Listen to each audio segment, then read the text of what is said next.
Rev up your engines!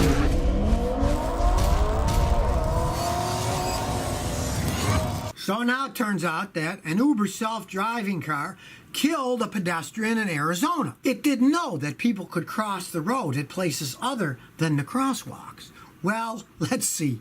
No common sense in these computers sometimes, and that doesn't shock me at all. It turns out that the self-driving Uber car, which had an overseer somewhere, was going along, and a person's walking, jaywalking. First it thought another car, then it said it was an other, it didn't know, and then it ran into her and it killed her because they can't comprehend things that either they're not programmed for or that confuse them. Now, the same problem they've had in the testing they've been doing in Germany with self-driving cars, where they can't understand motorcycles. They're too erratic and they're too small, and that confuses them too. Which gets me down to what I'm always saying about this autonomous driving. One, it's going to be a long time in the future that's going to happen. But when it does happen, it's going to only be special lanes for autonomous only. You can't mix autonomous vehicles, people driving their own cars that are erratic, people driving motorcycles, people crossing that street. It would have to be a street that has a cross on the top where you're walking over a pedestrian, not walking right through the street, because that confuses them too. This autonomous stuff, hey, the software and the ability for these computers to think. People like say, oh, the computers, they're so smart.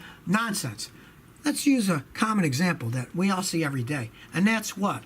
Our phones. Say you buy something on Amazon.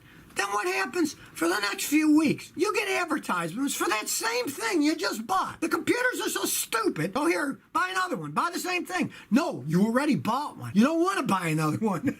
But the computers aren't that wise. They're not as smart as people put them out to be. Yes, they can go 0 or 1 a lot faster than we can. Their cognitive capabilities for recognizing stuff. The idea that these things are now going around killing people, maybe not such a smart idea to try this autonomous thing on the street. Maybe just test them in special places and then make them so they can only drive in special places. But of course, that's a bad selling point. If they can't drive on the regular roads we already have, that's pretty much it for the people trying to sell the autonomous cars. So be leery of people trying to sell you things that don't work.